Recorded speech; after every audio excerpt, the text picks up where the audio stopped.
YouTube channel. It is your girl Tessa, and today we are going to be discussing all the books that I read in 2022. So before we get into it, please like, comment, share, subscribe.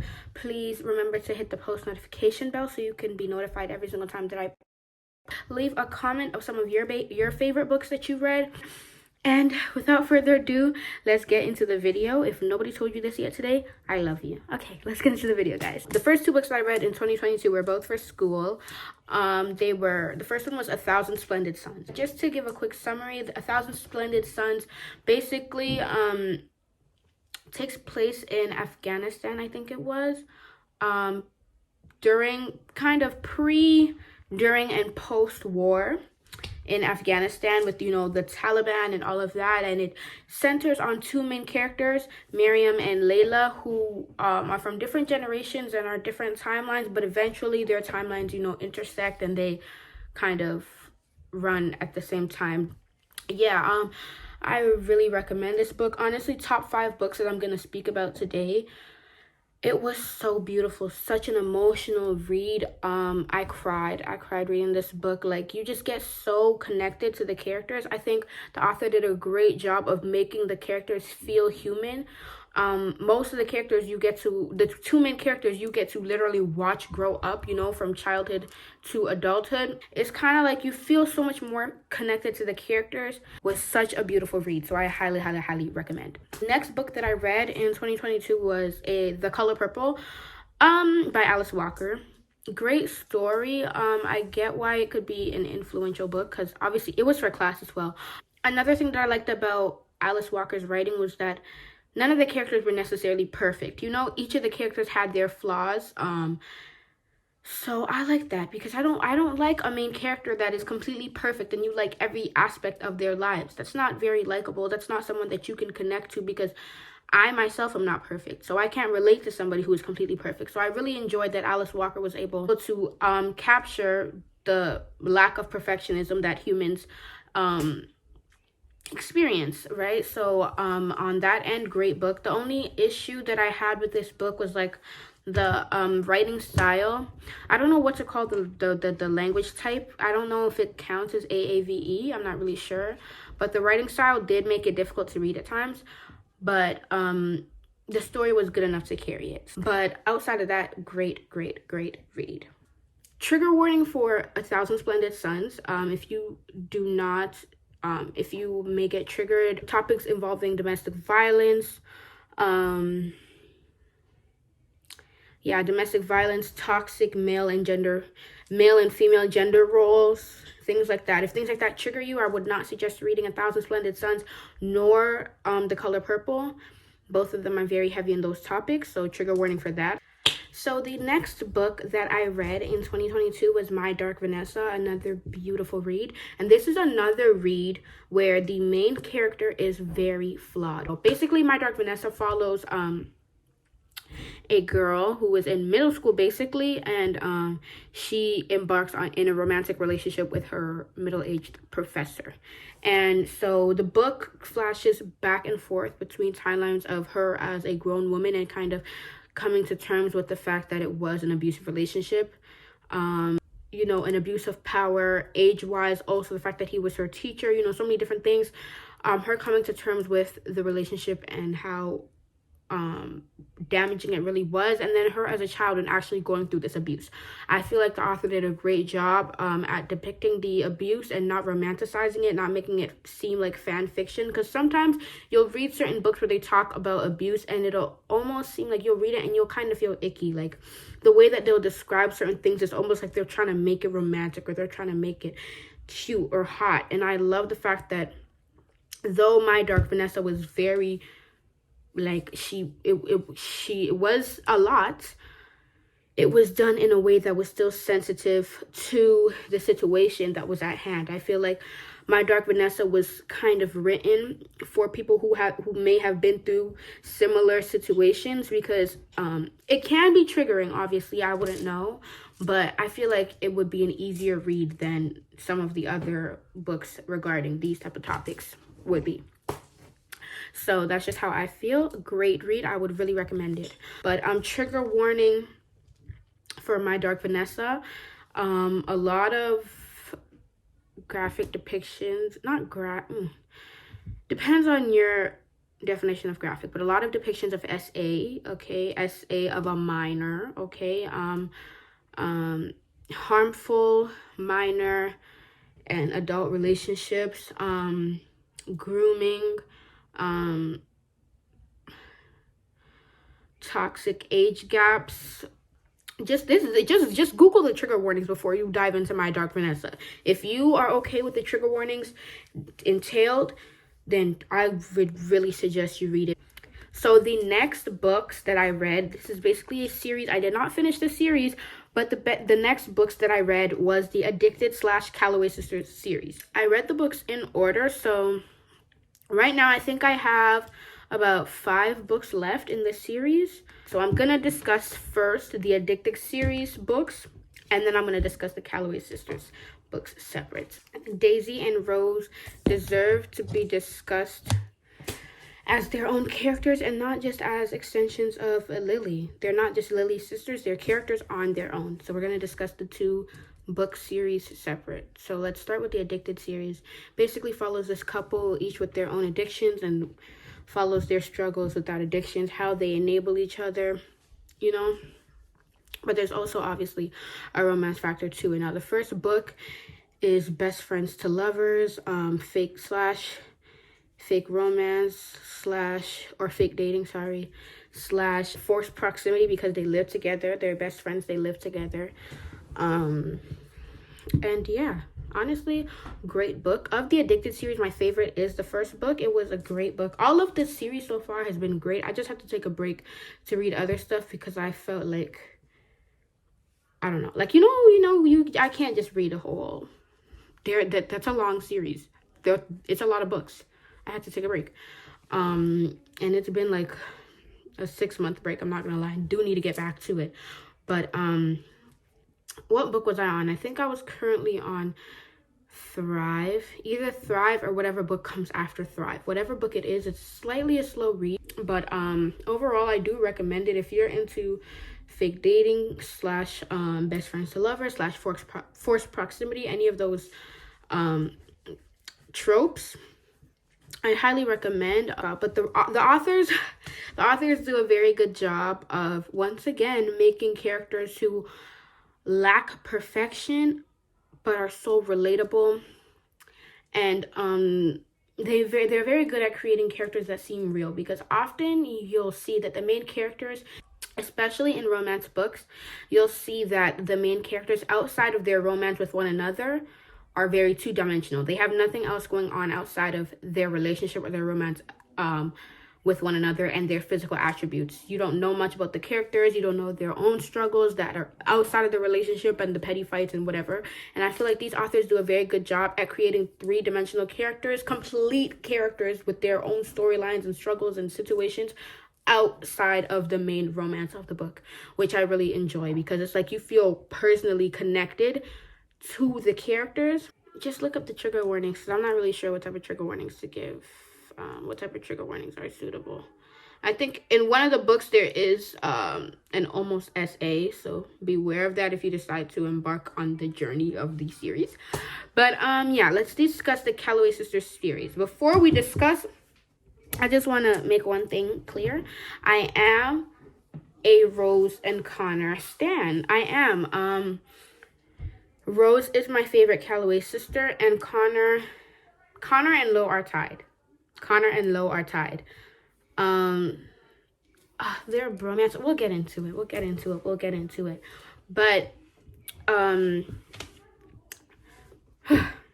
my favorite book was Rose's book. I've only read 2 of the Calloway Sisters books so far, because I'm reading it in order. So where I left off was like the Addicted novel that was in between another 2 Calloway Sisters books, and then the last altogether book. So I think I have 4 more books left, actually, if you're counting the one I was currently reading. But anyways, now don't shoot me, but I do not like Rike and Daisy. Rike as a character is like, he's cool sometimes, But it's like he's the stereotypical macho, rough dude that just curses every 2 seconds and just is so rough and rugged and rides a motorcycle. Like, that is so played out. If you're a Wattpad girl, that is so played out, and I'm so tired. And I really wish such stereotypical male leads would not continue into actual literature and would stay on Wattpad and Inkit and AO3, is it called? Like, I just wish we could leave such characters in the fanfic and like Wattpad side and like not bring them into actual books, because it gets very annoying and very tired. Their book was still good because the writing is great. The writing is good, but it was just hard to like because I don't like each member of the couple, so then by association I don't like the couple. The age gap also made me uncomfortable. Addicted stans, don't crucify me, but it just gave wait till she's 18 vibes. Like, that's what it just gave, and it just felt so uncomfortable and icky to me personally. And I know it's not a crazy age gap, but it's just like, you knew her since she was 15. You met her when she was a 9th grader. And the moment she hits 18. Anyways, I'm not going to talk much more about Reich and Daisy. I almost said Reich and Low. Reich and Daisy, because I honestly... If you guys want me to do a full video on my thoughts on the Addicted series, my critiques, my praises, all of that, let me know down in the comments, because I have a lot of thoughts. I have a lot of thoughts, actually, and I documented my thoughts as I was reading, so they're in my snap memory, so I can go back and make notes and remember everything that I was thinking at the time that I read it, and it will be a very good video, so please let me know. Okay, moving on to Rose and Connor. Rose is such a girl boss, and she's so that girl. It's so fascinating to see. It's like she has everything in control down to the last minute detail, to the point where that minute detail being messed up will cause the whole house of cards to come crashing down. And it continues to fascinate me. Connor, his mind just amazes me, and his banter is A1. His bromance with Lo, every time I'm giggling. They're hilarious. They're hilarious. Honestly, it's all in total, it's a great book series. Okay, so the next book that I read in 2022 was Ugly Love. It was a Colleen Hoover book, brother's best friend / forced proximity trope. It follows our main character and her romance with her brother's best friend who lives across the hall. It was a good read. It was a good read for what it was. If you can suspend reality, you will enjoy this book. One of my critiques with Ugly Love was that the main romance was not the one between our main character and the brother's best friend, but it was the brother's best friend and his ex in that situation, the situation that caused him to be so closed off from relationships and all of that. That is the main romance of the book. I'm so sorry, but the book is not about the main character for real. Like, she's not the main character. Yeah, that pretty much concludes my thoughts for Ugly Love. It was an enjoyable read while I was reading it, but it wasn't a book that I would look back on and be like, wow, that was a really great book. Like, it was good for what it was. It was good for the moment in time. If you are somebody that overanalyzes books, that cannot get past problematic situations, I won't suggest this author as a whole in general, but I can suspend reality. I can ignore problematic things for the sake of the plot, for the sake of enjoying the story. So the next book that I read was actually a really good read. It was We Were Liars, I think by E. Lockhart, I think. Another really great book. I saw somewhere that somebody said the plot twist was predictable. To me personally, no. The plot twist that I predicted was vice versa, like the other way around. Like, the plot twist was pertaining to the main character instead of what it actually was. But overall, a really great book. It was slow at times, but a really great book. Moving on, after that, I read November 9th. My favorite Colleen Hoover book that I've read in total, simply based off of just the first couple chapters. I think that first November 9th, like, was actually really funny to me. I found Ben so funny. I really enjoyed that read, honestly. Once again, you might need to suspend reality. Can we, like, I don't know, like, pretend, just pretend for a little bit. Like, we don't, it's not every day be so serious and dissect and like, you know what I mean? Like, after that, I read It Ends With Us.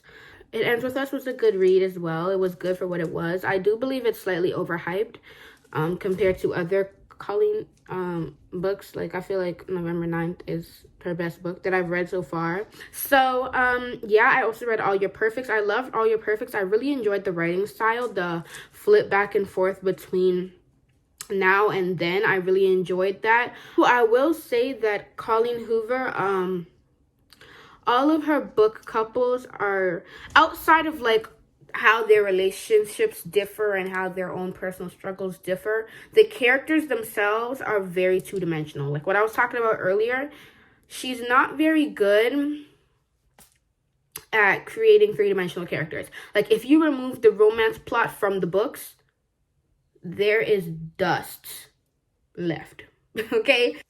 Okay, so the last book that I read of 2022 was Get a Life, Chloe Brown. I wanted to start the Brown Sisters trilogy. I haven't started the second one yet because I'm currently trying to get through A Little Life. I read Get a Life, Chloe Brown. It was a really good book, actually. A really good romance book. I like the writing of this author a lot. I really enjoyed seeing a plus-sized Black woman in a romance novel as the main character, because I love when authors display underrepresented groups as desirable and attractive, because why are there not more plus-sized main characters in books? Plus-sized people are not just there for comedic relief in literature and movies and pop culture. They exist to be the main character as well. They exist to enjoy romance as well. They exist to enjoy things outside of making self-deprecating jokes. I'm tired. So that's, I really love that from this author, and I'm excited to dive into the rest of the series and see what more she has to offer, because I really love that. It was like a breath of fresh air. That is the last. I think I read 15 books this year. I didn't speak about all of them. Some of them were not worth discussing. I read like 20 books. Yeah, that concludes today's video. Thank you so much for watching. Please remember to, put some book recommendations, some books that you read last year, some books that you plan to read this year, some books that you feel like I would like based on the books that I expressed that I liked in this video. Please like, comment, share, subscribe. Don't forget to hit the post notification button so you can be notified every single time that I post. If nobody has told you this today, once again, I love you, and I hope you have a great rest of your day, night, whatever time it is where you're at. I just hope it's a great time for you, and I hope it continues to be a great time for you. So with that being said, that is all for today's video. Goodbye.